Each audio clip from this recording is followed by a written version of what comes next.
Isang malakas nga pong palakpak para sa ating Panginoon. Hallelujah. So, minsan pa nga po tayong lahat ay tumayo. Hiniling ko nga pong ipikit po natin ang ating mga mata. At habang nakapikit po yung ating mga mata, alalahanin po natin o alalahanin ninyo isang pagkakataon na akala ninyo ay hindi nyo kaya, pero tinulungan kayo ng Panginoon. Sige po. Isipin po ninyo yung isang bagay na parang hindi nyo nakaya, na parang gusto nyo nang bumitaw, pero tinulungan kayo ng Panginoon. Kaya hanggang ngayon, nagpapatuloy po kayo na naglilingkod sa Panginoon.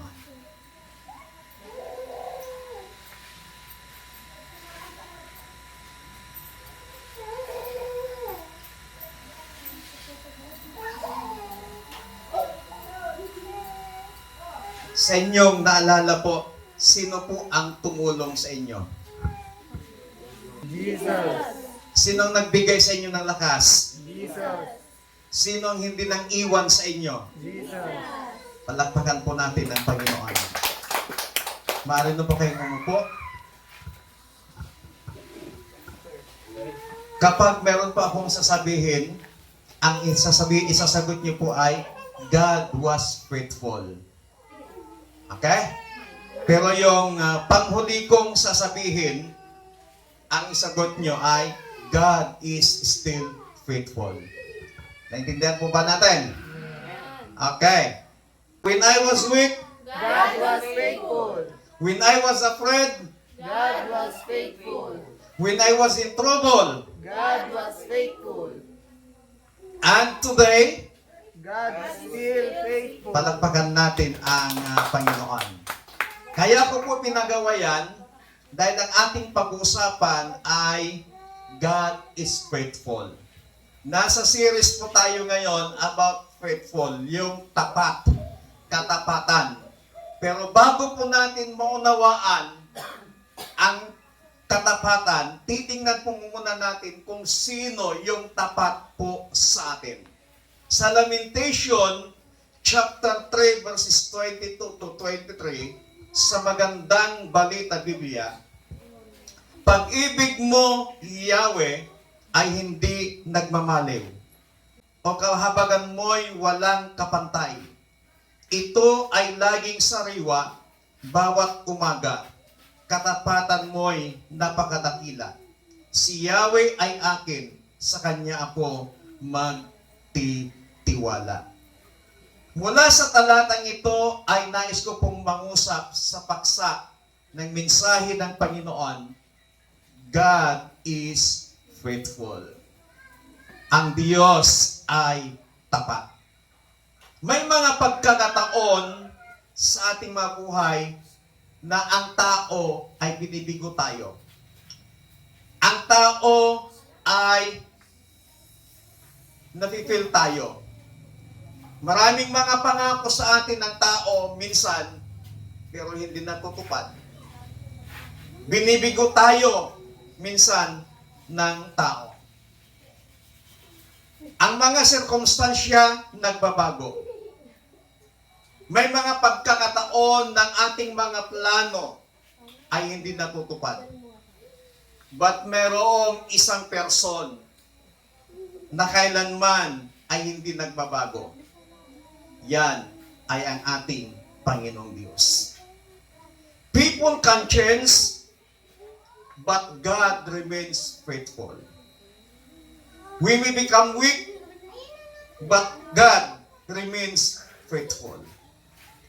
His faithfulness is not based on our feelings or circumstances.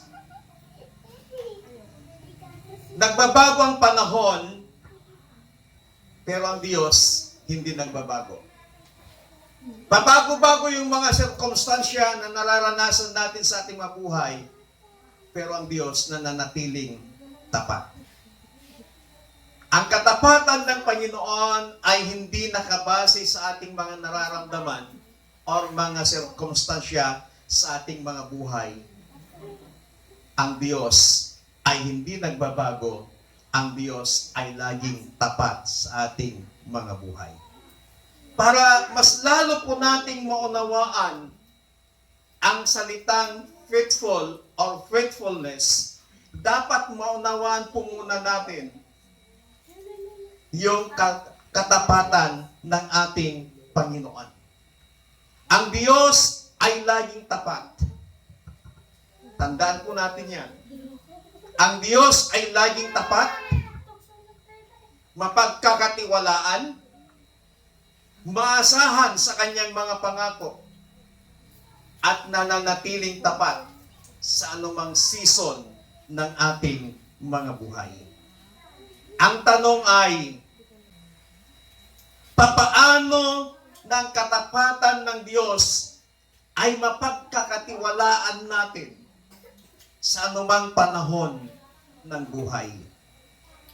Sa umaga pong ito, titingnan po natin the three ways that God shows His faithfulness to our lives. Yung tatlong paraan na ipinapakita ng Panginoon yung kanyang katapatan sa atin. Number one, God is faithful to His promises. Ang Diyos ay tapat sa kanyang mga pangako. Sa Numbers chapter 23 verse 19, sa magandang balita Biblia, ang Diyos ay hindi sinungaling na tulad ng tao. Anumang sabihin niya ay kanyang gagawin. Kung mangako man siya, ito'y kanyang tutuparin. Ang Diyos ay tapat sa kanyang mga pangako. Sino na pong mga naranasang nangako dito? Amen.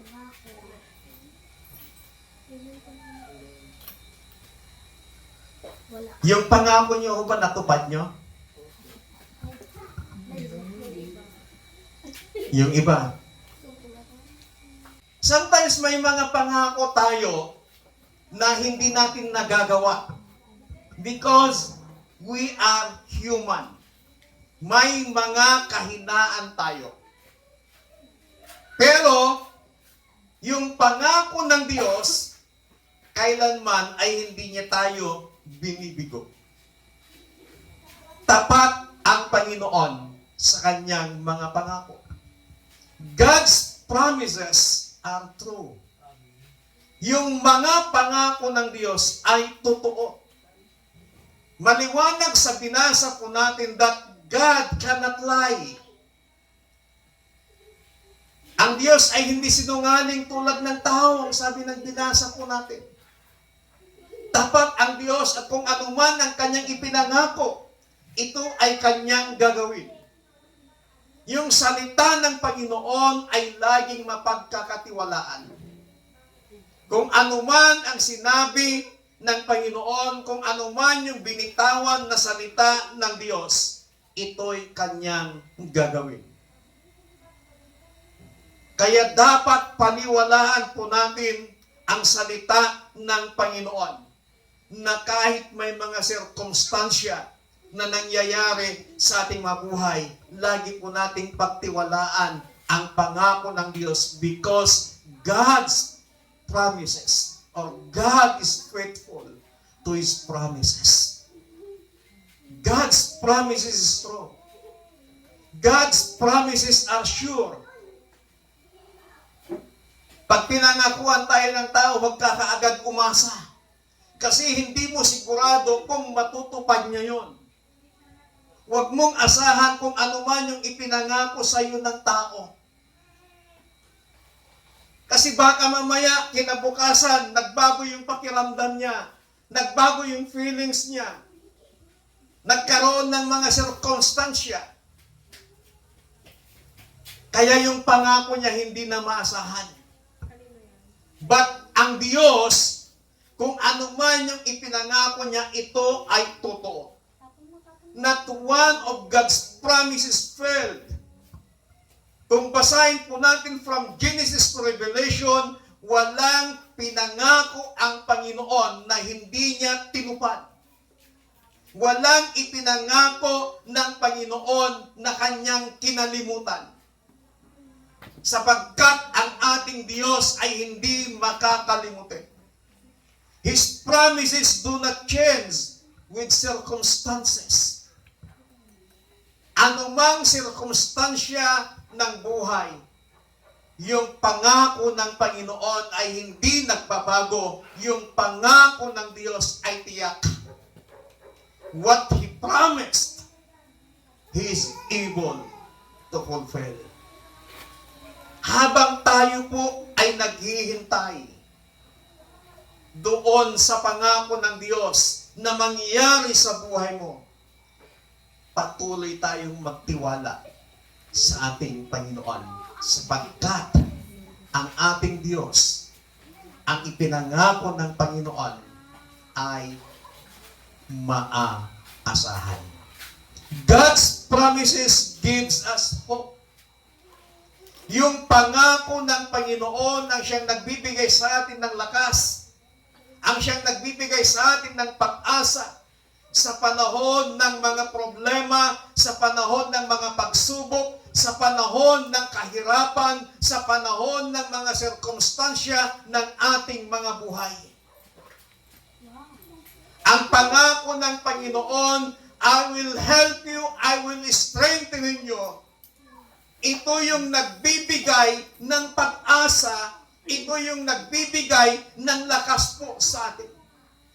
Kanina ipinaalala ko sa inyo, pinapikit ko kayo at pinasariwa ko sa inyo yung mga bagay na tumating sa buhay mo na gusto mo nang sumuko. Pero mayroong isang tumulong sa iyo na hanggang ngayon, nakakatayo ka pa rin, na hanggang ngayon, naglilingkod ka pa rin, na hanggang ngayon, nagpupuri ka pa rin sa Panginoon. Walang iba kundi ang ating Panginoon. His promises give us courage when we are afraid. Yung pangako ng Panginoon ang nagbibigay sa atin ng lakas kapag tayo'y nabibigo. Ang pangako ng Diyos ang nagbibigay sa atin ng lakas kapag tayo ay natatakot. Yung pangako ng Panginoon ang nagbibigay sa atin ng pag-asa kapag tayo po ay nadi-discourage. Iba't ibang sirkumstansya ng buhay ang ating nararanasan. Iba't ibang mga pagsubok ng buhay ang ating mga nararanasan. But today, my beloved brethren, huwag kang bumitaw sa pagtitiwala sa Panginoon. Huwag kang bumitaw sa pagmamahal sa Panginoon. Huwag kang bumitaw sa pananampalataya mo sa Diyos. Huwag kang bumitaw sa pag-asa mo sa Panginoon dahil hindi mo pa nakakamit, nakikita yung katugunan ng hinihiling mo sa Kanya hanggat hindi mo pa nakikita, nararanasan na ang pangako ng Panginoon ay ginagawa niya sa iyong buhay. Matuto tayong maghintay at habang tayo naghihintay doon sa katuparan ng pangako ng Panginoon, manatili tayong nagtitiwala sa Kanya. Huwag tayong bibitaw na maglingkod, magtiwala sa Kanya sapagkat ang pangako ng Diyos, maliwanag sa binasa natin na sinabi ng salita ng Panginoon, ng Diyos ay hindi katulad ng isang tao na isang sinungaling. Kung anuman ang ipinangako ng Panginoon, ito ay Kanyang gagawin. God is faithful to His promises. Number 2, na paraan para maipakita ng Diyos ang Kanyang katapatan sa ating mabuhay. Ecclesiastes chapter 3 verse 1. There is a time for everything, and a season for every activity under the heavens. God is faithful in every season. Tapat ang Diyos sa bawat panahon. There are different seasons in our life. Meron tayong tinatawag na a season of blessing, a season of waiting, a season of difficulty, a season of loss, and a season of growth. Sino ang nakakaranas? Sino ang dumadaan sa panahon ng biyaya? Sino ang dumaranas sa panahon ng paghihintay? Sino ang dumaranas sa panahon ng kahirapan? Sino ang dumaranas sa panahon ng kawalan, pagkalugi? Sino ang dumaranas ng paglago? Iba't ibang panahon ng ating mga buhay, but lagi po nating tandaan, God is faithful in every season in our life. Wala sa panahon yan. Panahon man ng pagpapala, panahon man ng paghihintay sa katugunan ng iyong mga panalangin, panahon man ng kawalan, panahon man ng pagkalugi, panahon man ng pagbagsak, panahon man ng kahirapan sa buhay, at anumang panahon ang nararanasan mo ngayon, kapatid, lagi mong tandaan that God is faithful in every season sa ating mga buhay. Amen. God is faithful on the mountain. Tapat ang Diyos sa mga kabundukan. Not literal mountain. Pero yung mountain na tinutukoy ko, yung mga pagsubok na mabibigat na nararanasan mo, He is faithful. God is faithful in the valley. He is faithful when we don't understand. May mga panahon nang hirap nating maunawaan ang mga bagay na nangyayari sa ating mga buhay. But lagi po nating tandaan na ang Diyos ay laging tapat. Huwag nating sukatin ang katapatan ng Diyos sa ating mga sirkumstansya, sa ating mga buhay.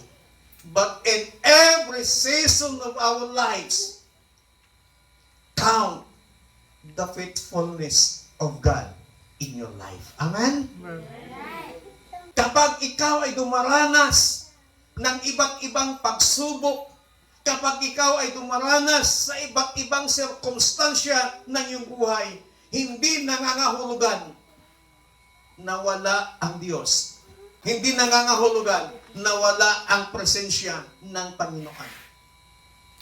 But sa likod ng mga pagsubok na yan, sa likod ng mga difficulties na yan, sa likod ng anumang season ng ating mga buhay, andon ang presensya ng Panginoon na nagpapaalala sa iyo, anak, andito lang ako, tapat ako sa anumang panahon ng iyong buhay. Palakpakan natin ang Diyos.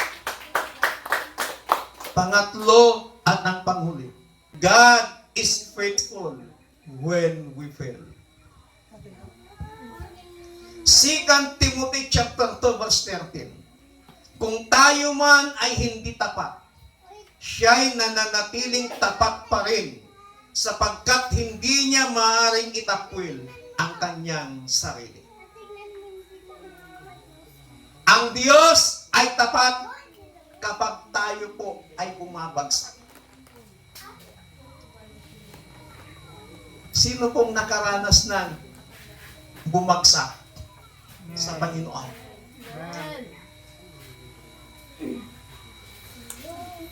Sino na hong nakaranas ng nanlamig sa Panginoon? Ang sabi ng ating binasa, kung tayo man ay hindi tapat, siya'y nananatiling tapat pa rin, sapagkat hindi niya maaaring itakwil ang kanyang sarili. Sa panahon na ikaw ay bumagsak, sa panahon na ikaw ay nanlamig sa pananampalataya, sa paglilingkod mo sa Panginoon, God is still faithful. God is faithful to forgive us.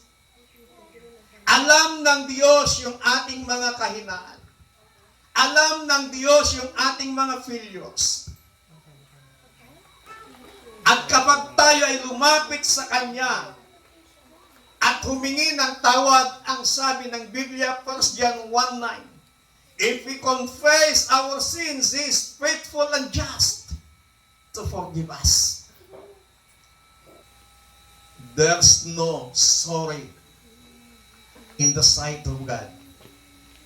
Forgiveness ang gusto ng Panginoon. Ang sabi ng Biblia, if we confess our sins, hindi niya sinabing if we say sorry to our sins, but if we confess our sins, He is faithful and just to forgive us. We don't have to hide from God when we are failing.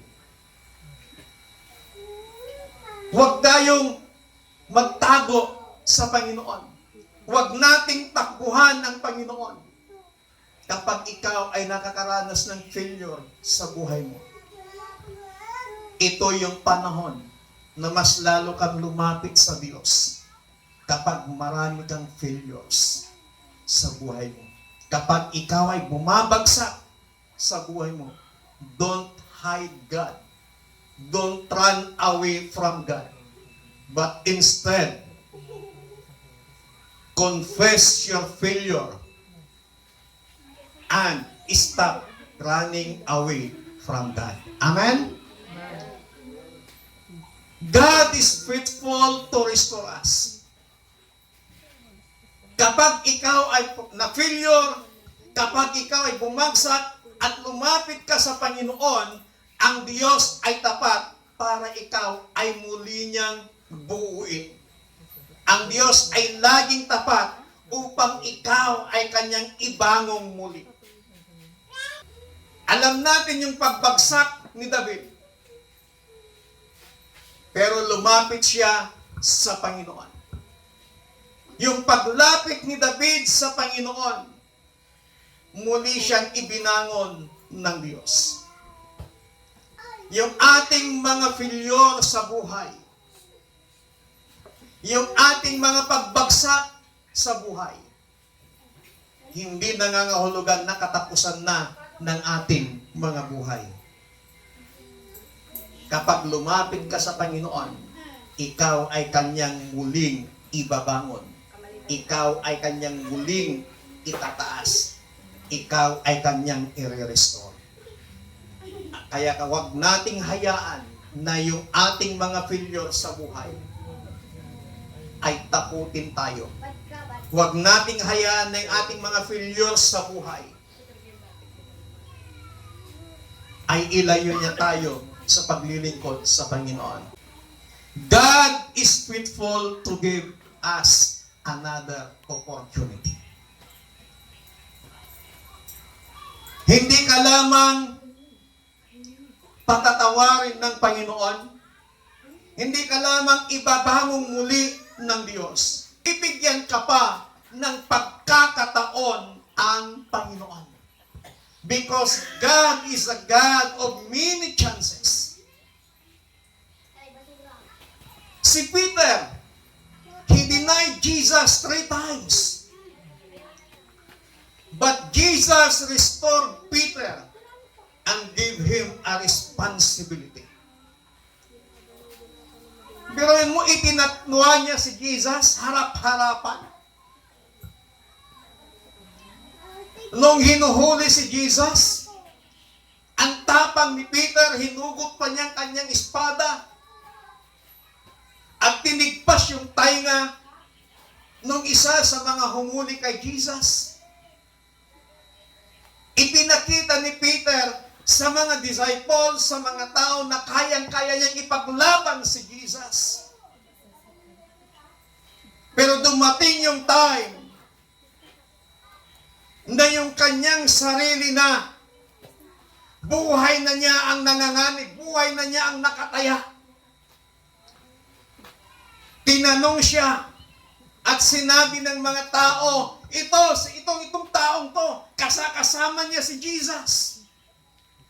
Pero dahil buhay ni Peter ang nakataya, ang sinabi ni Peter, hindi ko kilala yan. Iniligtas niya ang kanyang sarili, kaya itinatwa niya si Jesus. 3 beses na ginawa ni Peter. Pero makita po natin yung kwento. Si Jesus, binigyan pa niya ng pagkakataon si Peter. At yung pagkakataong ibinigay sa kanya ng Panginoon, binigyan pa niya ng responsibilidad. Kaya sa ating mga buhay, kapag binigyan tayo ng Diyos ng another chance na makapaglingkod sa Kanya, hindi lang hahayaan ng Panginoon na makapagbalik loob ka sa Kanya, kundi bibigyan ka pa ng Diyos ng responsibilidad. Para sa ganon ay lalong maluwalhati ang Panginoon sa buhay mo. Sa kabila ng mga failures natin, sa kabila ng mga kabiguan natin sa ating mga buhay, maaari ka pang gamitin ng Diyos kapag tayo po ay magbalik loob sa Panginoon. Get back up and continue in serving God. Anumang panahon, anumang sitwasyon, patuloy tayong maglingkod sa Diyos. And our slogan is, faithful in every season, faithful in every situation, and faithful until the end. Sabihin nga po natin yung ating slogan sa series na sermon na faithful. Faithful in every situation, Faithful in every situation, faithful in every season, faithful in every season, and faithful until the end. And faithful until the end. Nilingkong tayong lahat ay tuwing. Lagi po nating tandaan yung 3 mahalagang katotohanan. God is faithful to His promises. Ano man yung binitawang salita, pangako ng Panginoon. Anumang mangyari, tutuparin at tutuparin ito ng Diyos. God is faithful in every season. Kahit na ikaw ay nasa mabigat na pinagdadaanan ng buhay, mabigat na pagsubok, mabigat na sitwasyon ng iyong buhay, God is still faithful. God is faithful when we fail. Ma-failure ka man sa buhay mo, makagawa man tayo ng mga pagkakamali, pagkukulang sa harapan ng Panginoon.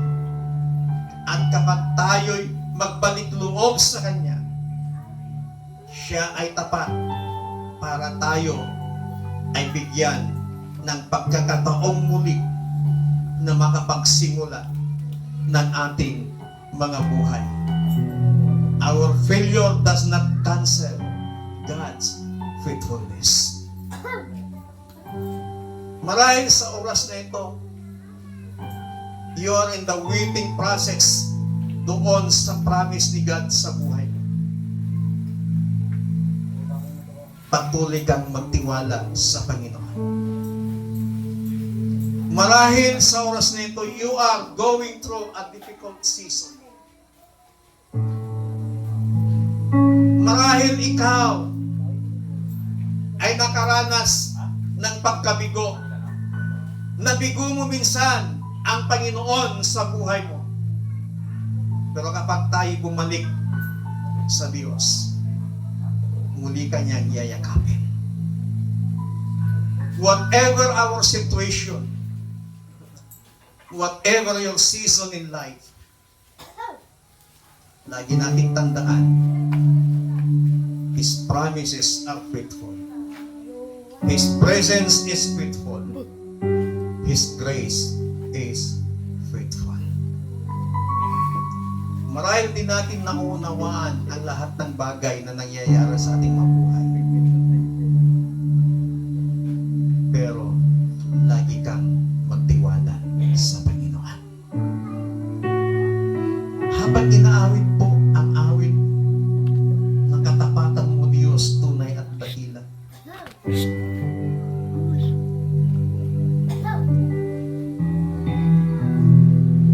Sana sa umagang ito, muli kang magtiwala sa Panginoon.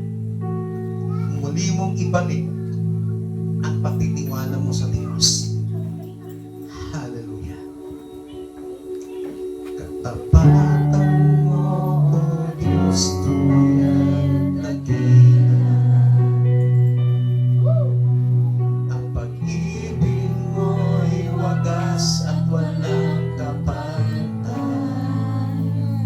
Sa aming puso, sa aming buhay, papuri pagsambay iaalay. Bukas noon, ngayon, magpakailanman, luwalhatiin ka. Katapatan mo, Diyos. Hallelujah. Katapatan mo, O Diyos, tunay. Habang inaawit po ang awit nito,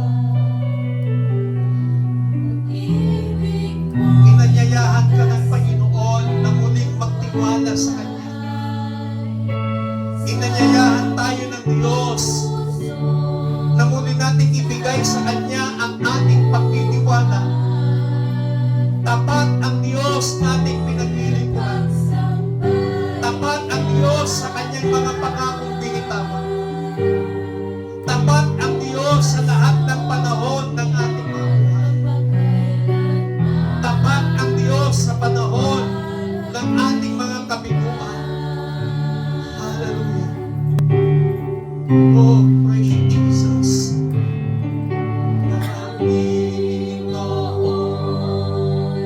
ay buti mo Oh, glory. Hallelujah.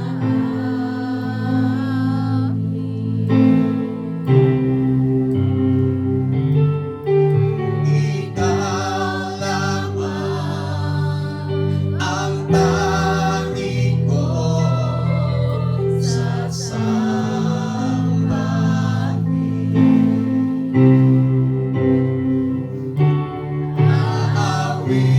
Aawitan kita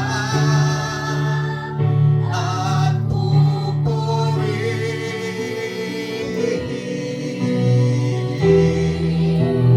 Panginoon. ay buti mo sa Aawitan, hallelujah.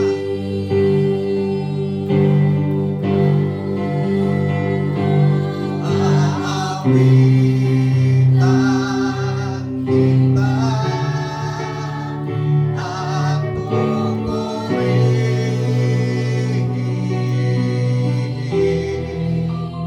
Panginoon. Kay tuti mo sa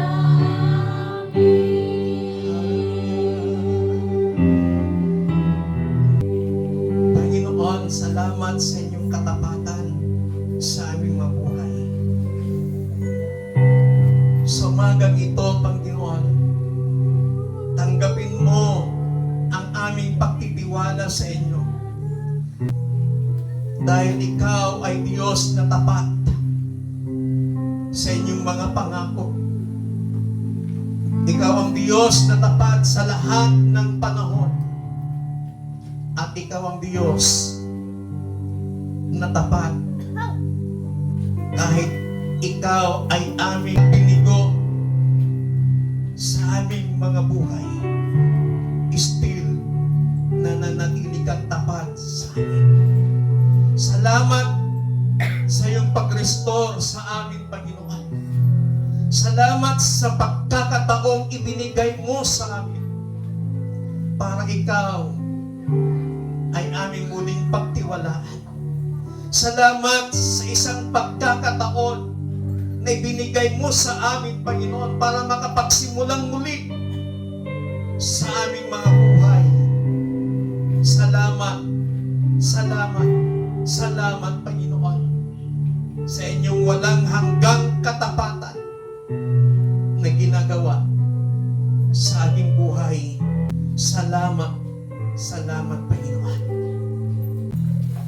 Jesus Christ, mighty